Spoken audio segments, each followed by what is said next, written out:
दोबारा मुख्यमंत्री बनने के लिए पूर्व मुख्यमंत्री उद्धव ठाकरे महाविकास आघाड़ी (MVA) में ज्यादा से ज्यादा सीटें हासिल करके अपने ज्यादा से ज्यादा विधायकों को जिताने के लिए रणनीति पर काम कर रहे हैं। लेकिन उनके विधायक पुत्र आदित्य ठाकरे को जीतने के लिए कड़ी चुनौती का सामना करना पड़ सकता है, क्योंकि वर्ली विधानसभा चुनाव क्षेत्र में आदित्य के खिलाफ मनसे अध्यक्ष राज ठाकरे मैदान में उतर गए हैं। इससे ऐसी अटकलें लगने लगी हैं कि वर्ली विधानसभा क्षेत्र में ठाकरे बनाम ठाकरे की लड़ाई देखने को मिल सकती है।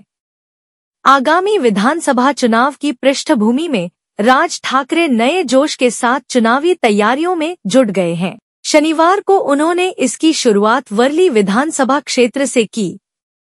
राज ने वर्ली के जाम्बोरी मैदान पर वर्ली विधानसभा निर्वाचन क्षेत्र का खाका यानी वर्ली विजन पेश किया। उनके MNS वर्ली विजन को आदित्य के वर्ली A+ कॉन्सेप्ट को चुनौती देने की कोशिश के तौर पर देखा जा रहा है।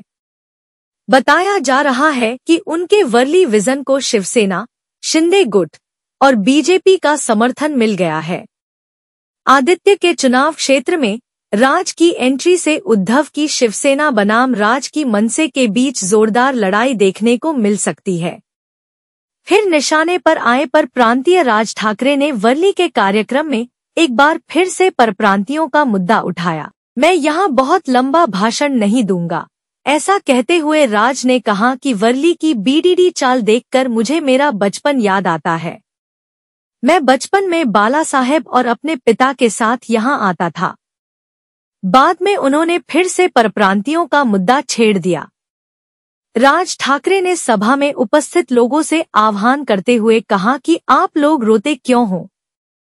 आप महाराष्ट्र के मालिक हो, लेकिन दूसरे राज्यों से लोग आते हैं, झुग्गियां बनाते हैं और नए घर ले लेते हैं, क्योंकि समय रहते आप लोग कुछ करते नहीं हो। बाहर के लोगों का दाव पेच शुरू होता है और उन्हें जो चाहिए वह मिल जाता है। यहाँ 2 परिवारों को एक पार्किंग, यह अजीब मामला देखने को मिला। मूलतः आप लोगों का कोई महत्व ही नहीं बचा है।